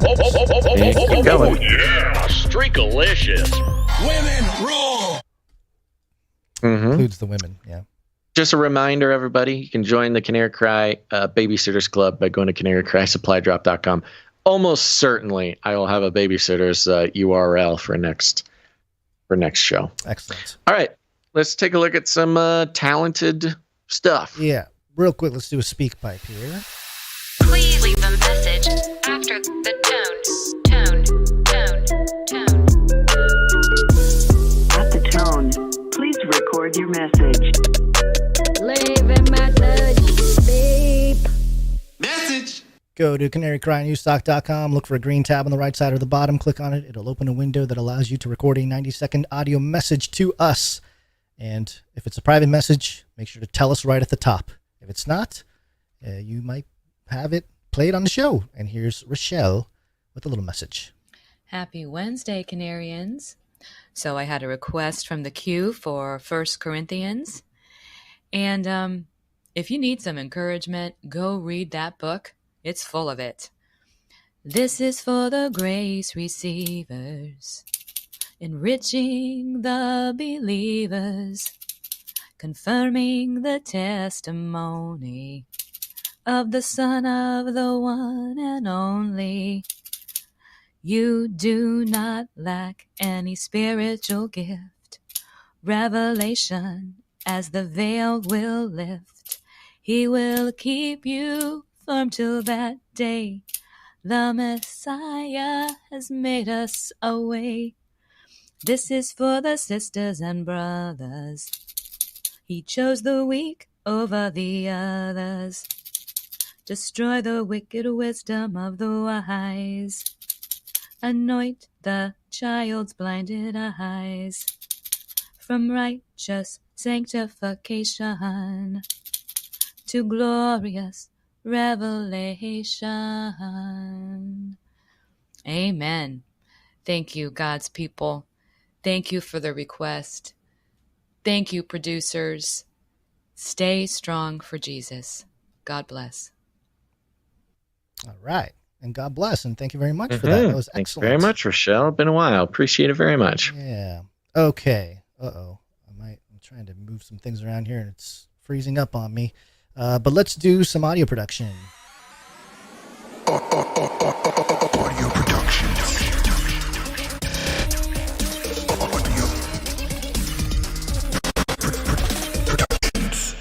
All right. If you want to produce with your talent, you can help shape the culture behind the community here at Canary Cry News Talk. And one way you can do that is with your audio. We have a few here. We have Little Owen coming in. Once again, Little Owen. Here's a note. Basil, keep treading on those serpent and sink scorpions or blow their heads off. Luke 10, 19, and 20. I hope I'm not overloading you guys with the tracks. Love y'all. Thanks for what you do. No way. Keep them coming. Keep them coming. Here's a few seconds of Little Owen's new track. It's always got that good vibe to it here.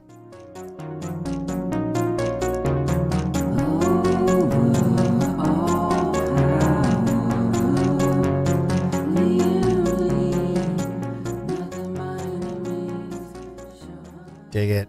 Love it. We got to get back to create that playlist. The whole thing at the end of the show, folks. So stick around for that, for the Canary Cry mixtape. Yep. Thank you very much, Little Owen. Thank you, Little Owen. Next up, we have Psalm 40. It's been a while, Psalm 40. Coming in, says, greetings, brethren. Peace be with you. There appears to be a legit race war stirring up at my job. I work in produce packaging, imports and domestic, so I work with a diverse lot, but that's a story for another time. Prayers are appreciated. You want to go ahead and do the producers for Psalm 40 there, Basil? Sure. Producers, assemble! Yeah, producers, pray for the race war at the banana factory. Canceled. You're canceled, Basil. I'm just saying, we got to stop that race war. You can make a proximity connection there. I grabbed some clips of Doc Heiser talking about the new Atlantis and slapped them over some beats. Enjoy, God bless. This actually kind of got me emotional a little bit when I heard this, and here's a few seconds. In a country where we get to actually conduct these experiments, and reimagine what life should be like, what the state should be like.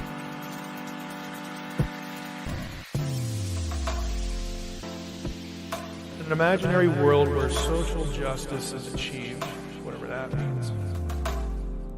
Oh man, it's so good. It's just Heiser talking about the new Atlantis and the agenda for the occult agenda for America, and he's very quite articulate about it. But great job there, Psalm 40. Nice find and nice use of the beats. Appreciate it. We will play that at the end of the show as well. Yep. Let me take this next one, Gons. Sure. This is from Marty K, Night of the Wrong Timeline. Mm-hmm. And if everybody remembers last episode, he came in with an accusation.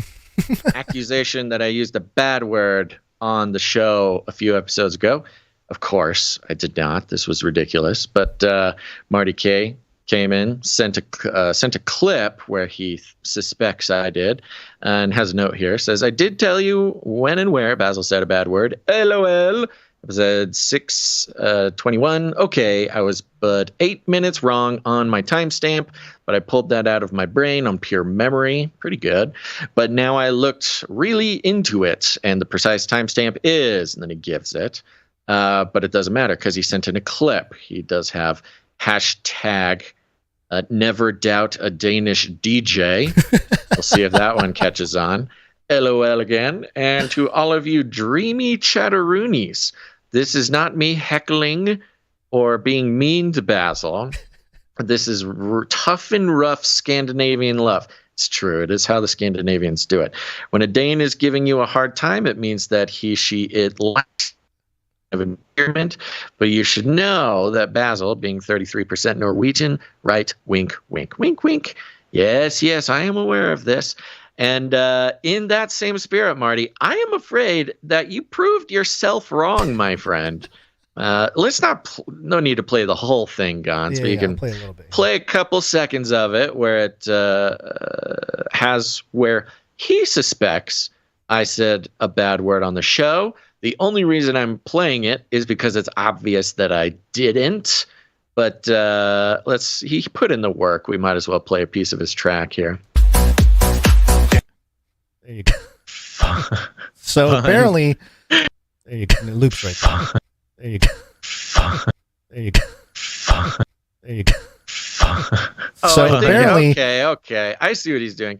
He took your next syllable and it's added onto my. So I was saying you were saying fun. I cut you off.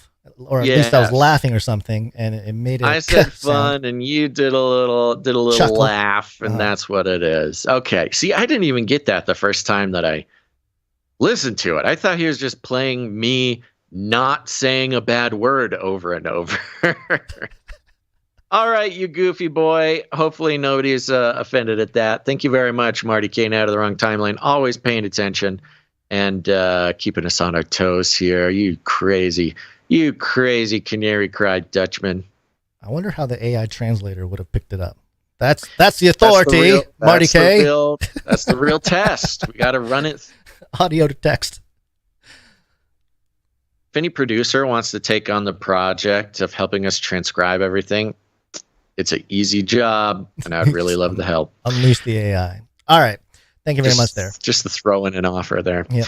Thank you very much to everybody. One art, please. Sir Dove.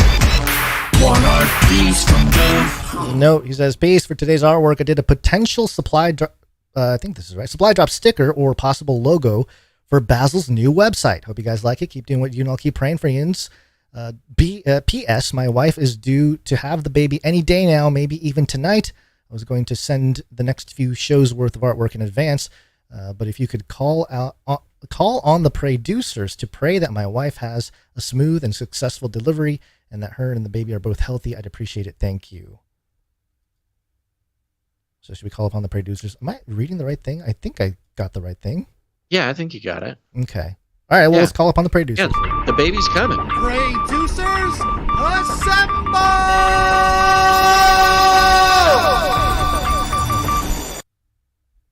Yeah, we're praying for Sir Dove. He's having, I think, Canary baby number 2, right? I think so, yeah.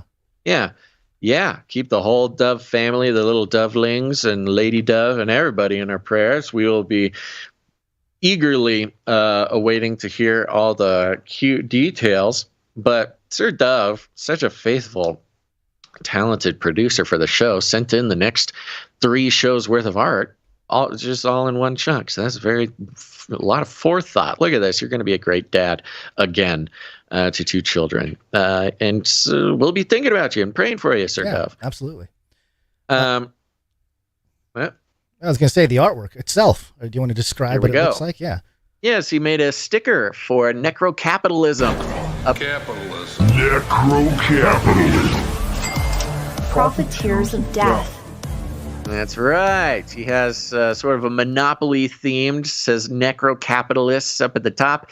You've got the Monopoly man in a sort of sprinting, running fashion. Pose. Looks like, I think that's on a chance card or something. Man, this makes me want to play Monopoly now. Said no one ever, except for me. But the Monopoly man is a zombie. He's a zombie or perhaps a corpse. He's got rotting skin and exposed bone and green skin, and his clothes are all torn up, of course, because he's a necro-capitalist. And in his hand, he's carrying a bag of money, but the USD symbol is crossed out. And of course, there's what is that? The yuan? It's the yuan symbol? Yes, necro-capitalists making off with all their big bags of yuan. That's very funny. Yes, I love it. And this will be made into stickers and sent off to the supply droppers. So keep an eye out. We've got a whole new batch of beautiful stickers getting printed up. We want to make sure we're not sending out the same stickers all the time. So yep. There you go. Thank you very much, Sir Dove. Thank you, Sir Dove. Okay. I think we have one microfiction today. Microfiction. Microfiction. And it's from Runk Smash. Here we go. Come on, Runk Smash. President Cloninger won't give us our bugs, chimes a voice from around the corner. The captain thinks, but can't remember the answer to the challenge. But to his relief, the hunk lowers his hood and says, "Good things it's Wednesday, my dudes."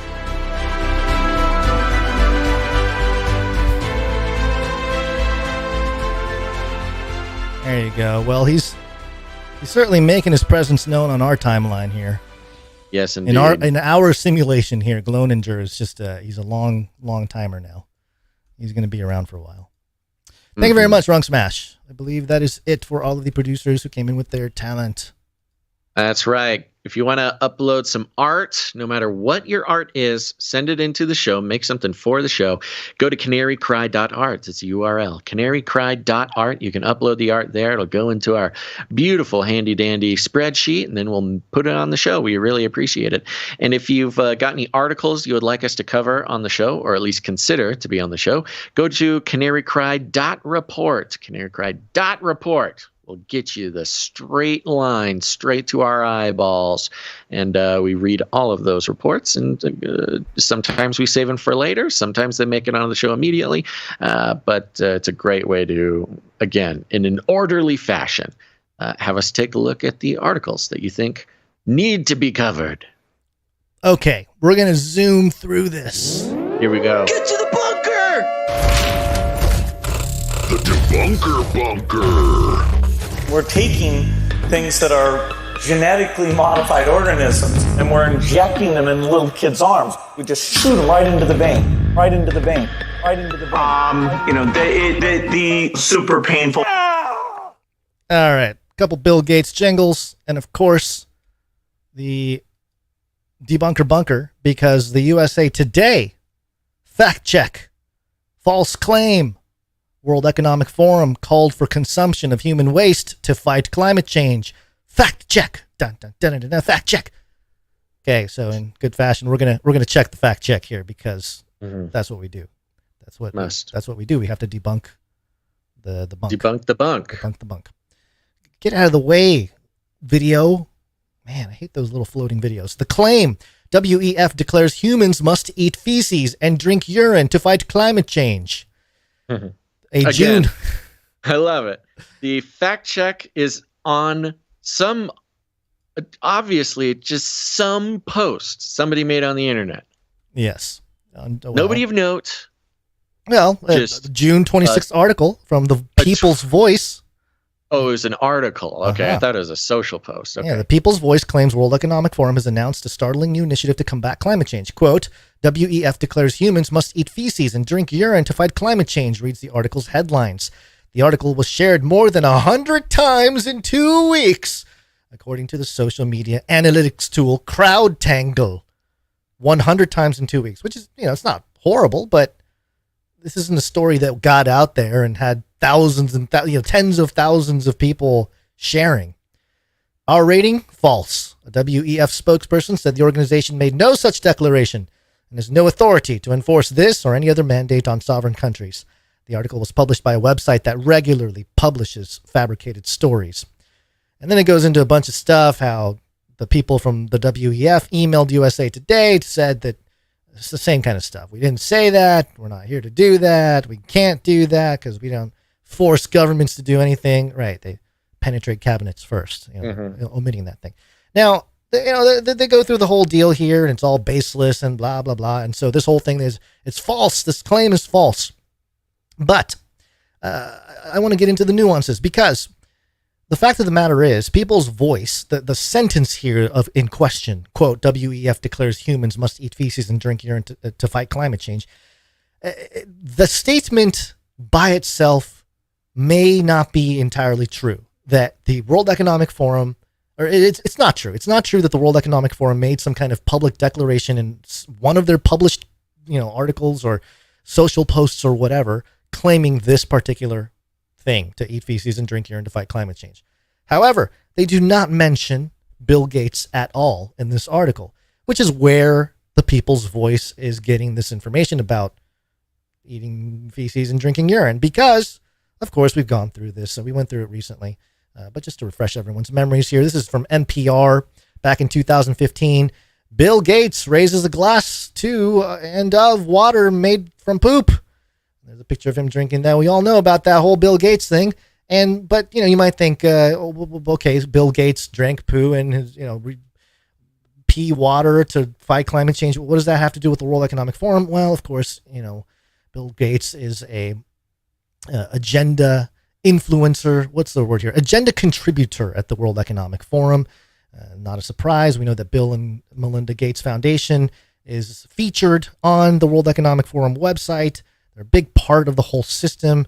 We also know that they had the World Economic Forum published an article titled "Live Simulation Exercise to Prepare Public and Private Leaders for Pandemic Response" back in October of 2019, where it clearly states that the Bill and Melinda Gates Foundation was part of sponsoring this event 201 that everybody that has a brain knows about now.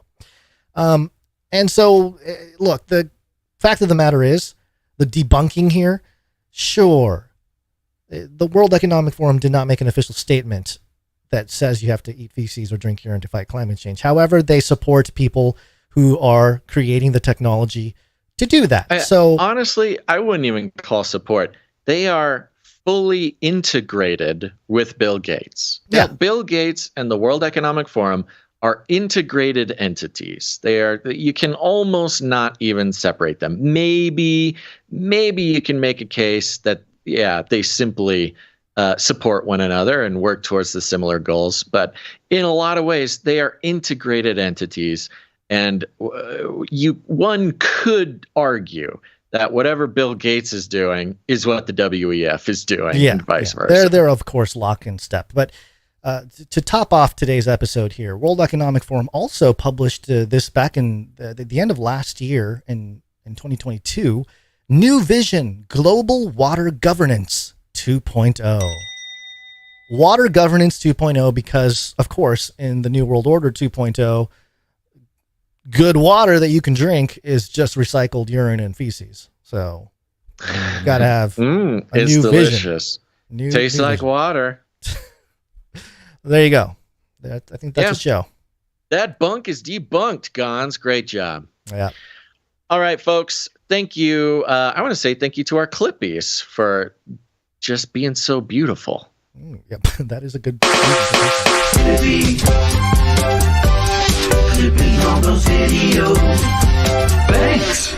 Canary Cry Clips channel on YouTube and Odyssey. Go follow them. And thank you to our timestampers.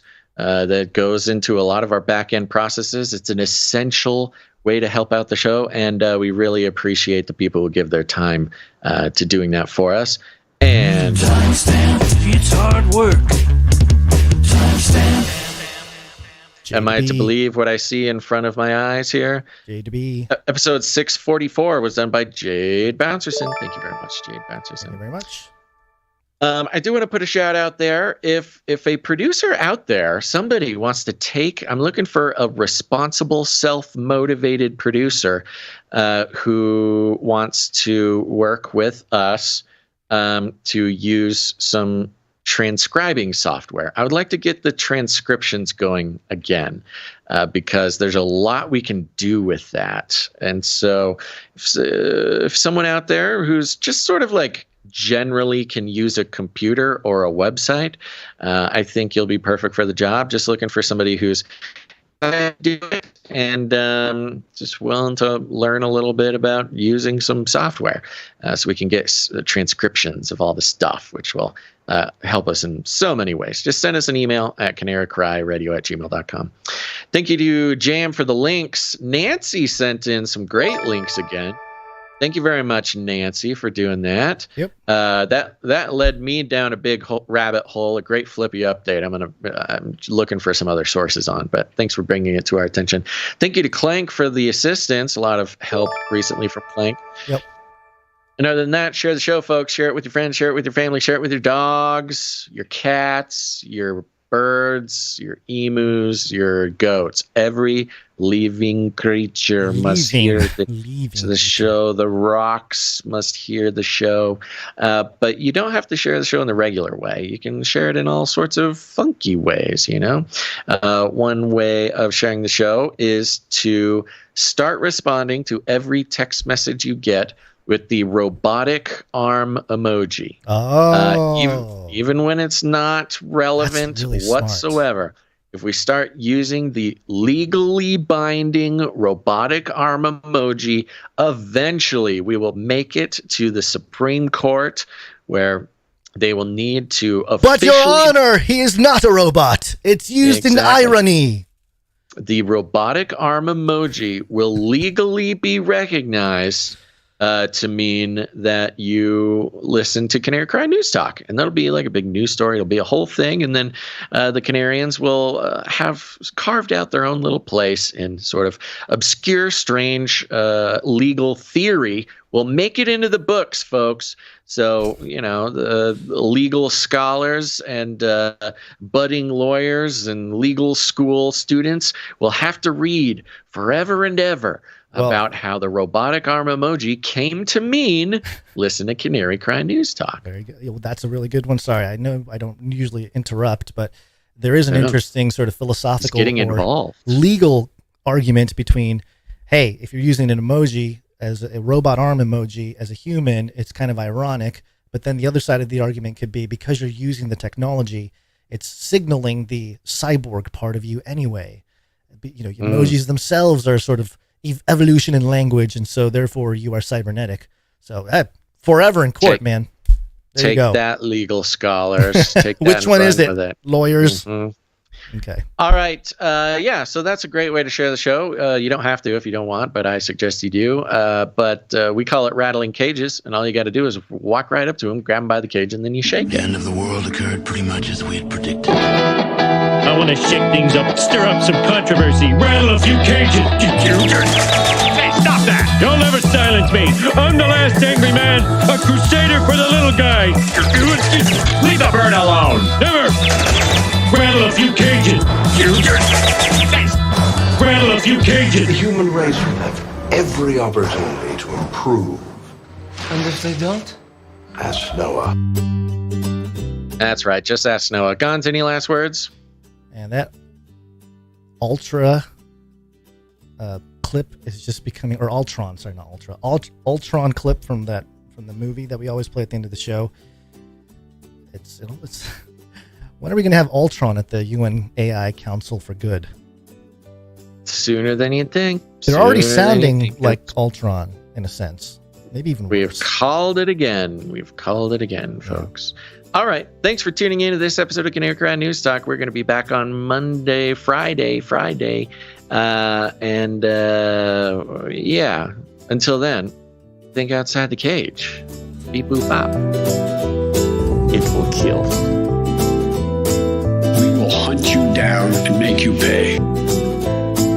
They love killing. This is the United States of America, for God's sake. This is not about freedom or personal choice.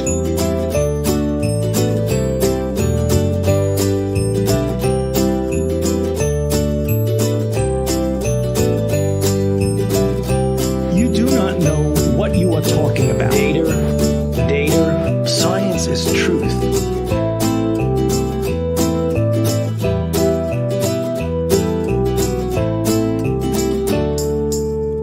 Remember, reality is an illusion. The universe is a hologram. Buy gold. Buy! 4, 3, 2. There were many, who would have been outside Freemasonry and just sort of in Enlightenment discourse that would have looked at America as the new Atlantis. Again, this is the new utopia.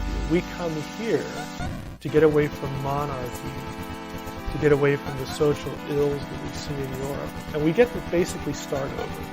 And we get to reimagine what communal life should be, what the ideal state would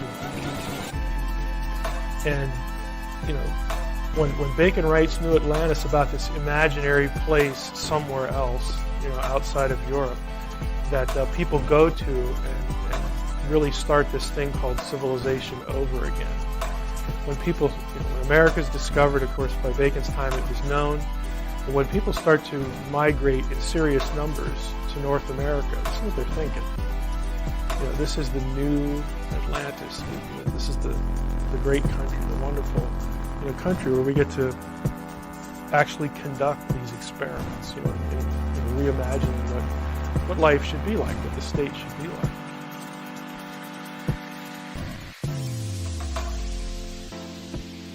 An imaginary world where social justice is achieved, whatever that means.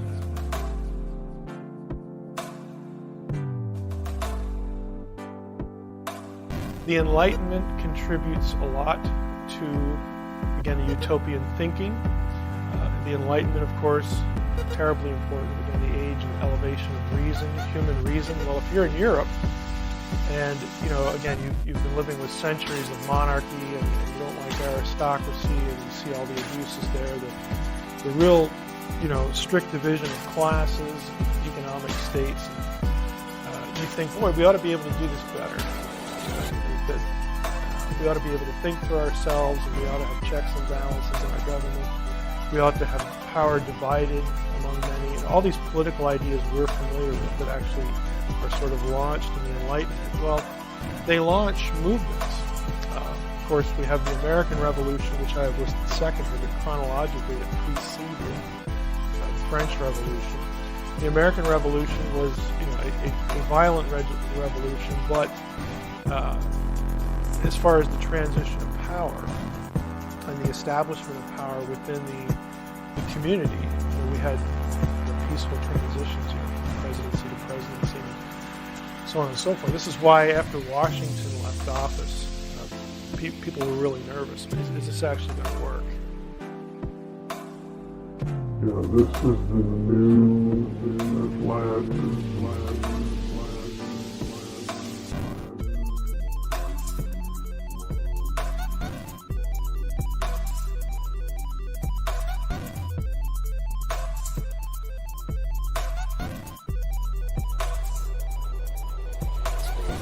actually gonna work.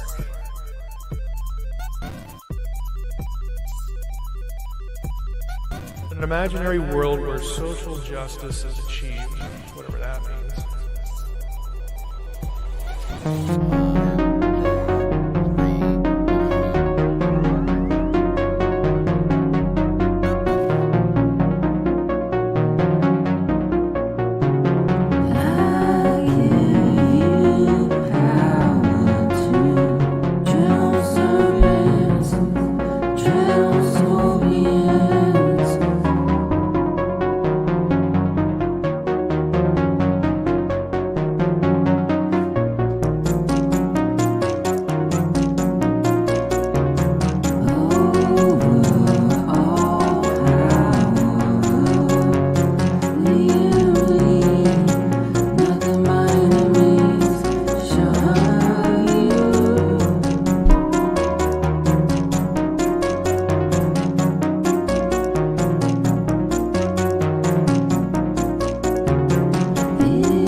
Bye. I'm out of here. Bye. Canary cried, I suppose.